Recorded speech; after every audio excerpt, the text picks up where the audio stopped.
They actually replicated Golda's freckles and moles on my face. It completely took me away from myself and I physically embodied someone else. Hey, I'm India Amarteifio and this is how I became young Queen Charlotte in Queen Charlotte, A Bridgerton Story.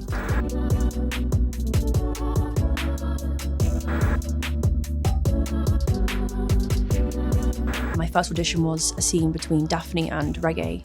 8 balls. No. 8 balls.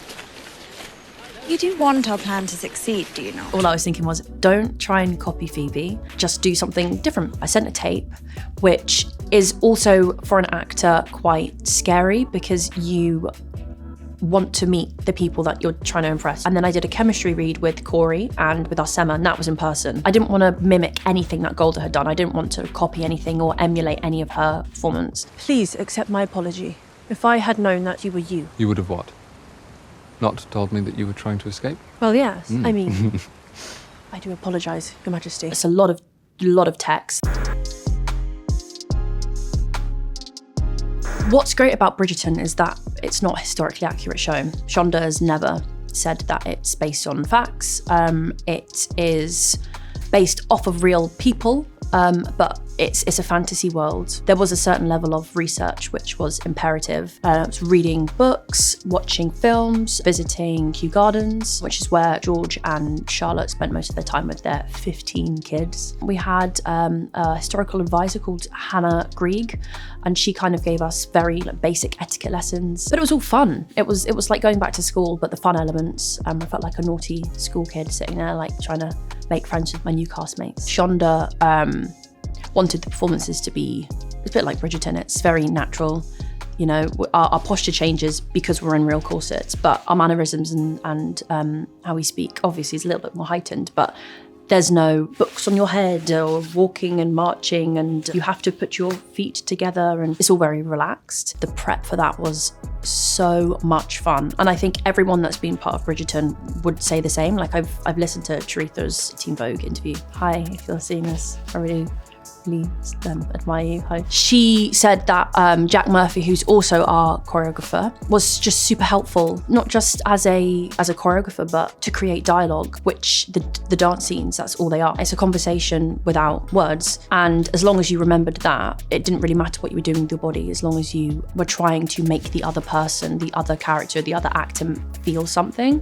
That's all you had to do. So yeah, I'm super grateful for Jack Murphy. Thank you. Mwah. And then also with the camera, we had an amazing, super talented steady op called Leo. Tom, our director, would say, oh, right, now the three of you are dancing. Because it was like me, Corey and Leo. He is just picking up on like the tiny, intricate details that me and Corey are putting in, like a hand touch or a bit of eye contact, or if I'm looking someone up and down, like he's just there. And you really feel like you're collaborating as a trio to create this beautiful scene. Sometimes we'd dance to classical music, sometimes we'd dance to pop versions or like reinvented pop culture songs, which obviously is really famous in Bridgerton. The added pressure was the dress and the hair and the jewels and the shoes, which the first time you do it is so moving and amazing. But it's a lot, it's heavy. These dresses are like weighted plates. Whalebone, brother. The bones of whales. Whales died so I could look like this. There's storytelling throughout everything that you see, from every detail, from every color choice, from every pattern choice, from every material choice. And I was given the choice, which is really rare. I think my first kind of fitting was one of my wedding dresses, or it was a big dress is what I remember, and Lynn had put it on and they hadn't had any of my measurements and it was almost perfect, and I could just see her welling up. It just made me realise how special this project was, because I realised how much thought she had put into it, which is ridiculous to say, but she just cares so much, and it made me care so much. Everything you see is real as well, by the way. I'm in a corset that whole time. I'm in the real jewels. The hair is heavy, is real, which is so important for character because you're kind of constricted from the waist up, and then from the waist down, you've got weight pulling you down. But yeah, it was great for my posture. It was great for the character because that's how they held themselves. But it definitely takes takes a while to get used to at the beginning. But it's like anything, it's like learning to ride a bike, your body adapts and you get through it. I'd start with hair and makeup. I'd probably be in the chair for about an hour, get into my costume afterwards. So it was a gradual kind of journey in the morning to get to her, which is nice because it allowed me to reawaken some of her thoughts and her emotions, and I could see it all happening in front of me. And they actually replicated Golda's freckles and moles on my face. It completely took me away from myself and I physically embodied someone else, which is so important because I'm playing someone else. I am a different person. The second wedding dress means so much to me and to Charlotte and hopefully to the audience because, you know, she was put into an English gown and is already being made to conform to British culture and to repress her true identity. A traditional English gown will not carry all of the fuss and the frills that the European gown you currently have on does, for instance. Even her hair is made to look more controlled. After meeting George, he's reminding her that she has control and that she is powerful. It's making a statement to say, I'm here, accept me for who I am because you're not going to get anything else. Like, this texture of this hair is mine. It's beautiful, it's sophisticated, it's regal. This dress is what I choose. Take me as I am. To be then loved unconditionally for who she is and for what she shows and what she believes in is why I love this project, because it's just beautiful and is how I would want to be loved. So yeah, it's very, very special. So intimacy scenes are terrifying, you know? You're having to be your most vulnerable self and something that is very private and very personal in front of a crew, but then also knowing that it's going to be shown to so many people. The scariness was completely kind of melted away as soon as I met Lizzie Talbot and Lucy Fennell, who are our intimacy coordinators, and they kind of choreograph it and we choreograph it alongside them. And it is so militant and so regimented and so choreographed that you know what you're doing. We were just really supported, and if there were any points that we weren't comfortable, we could just say, I'm not doing this today. Everything was considered and it's not gratuitous. It's there for a reason. We're telling a story. It's like a dance.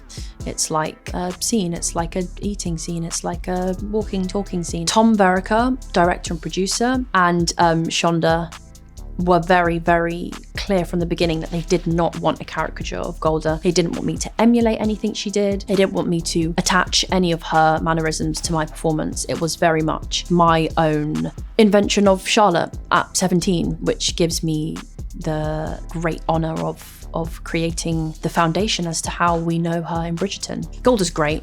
Everyone that meets Golda just says how warm and inviting she is. Golda made me feel empowered and made me feel like I was capable of doing the job. After meeting her, I was like, okay, she believes I can do it, I believe so. Typical day, I'd wake up, have my granola and oat milk, or avocado and toast, which I lived off the show. Jump into hair and makeup. It was about an hour and 10. My hair would already be braided up, so it was just putting the wig on and putting the accessories in, the prosthetics on my face, and then Golda has a birthmark on her back, which she really wanted included. I had a tattoo of the birthmark put on my back as well. Usually have another snack. There's lots of eating that was done and lots of snacking, even in the corset. Then we jump onto set, we do a rehearsal of the scene, like we'd go through the scene, we'd ask him questions, we'd shoot the scene, then we'd do it again, shoot another scene, have lunch, muck about, and then I might switch into different costume, different hair look, then we'd have dinner, and then usually we'd go back to the hotel and eat again, and then if we'd had a big scene in the day, we'd binge watch The Office in the evening, or we'd go for a walk. We just try and kind of get rid of the emotions that we'd held on to that day, because sometimes you're in a scene and it's you're having to become really agitated with someone, or you're really emotional, and you've got to connect, you've got to find something to get you there, and sometimes you have to detach. And then we do some script work in the evening and just kind of highlight things and annotate lines for the next morning and make sure that we know what we're talking about and saying and understanding, and do it all again. Charlotte is so inquisitive and is very unapologetic. You know, sometimes we get nervous or we don't want to appear naive, but I think I am now more willing to ask questions and to question other people's choices and to question my own choices, because she is always rooting for the truth. She's always wanting to know, why do I have to marry this guy? Why do I have to eat this food? Why does he want to spend time with me? And now I'm like, yeah, why don't these people want to call me back? You know, like, come on, I'm kind of cool. She made me understand the human brain a little bit more, and that asking questions is not a sign of weakness. It's a sign of strength and power.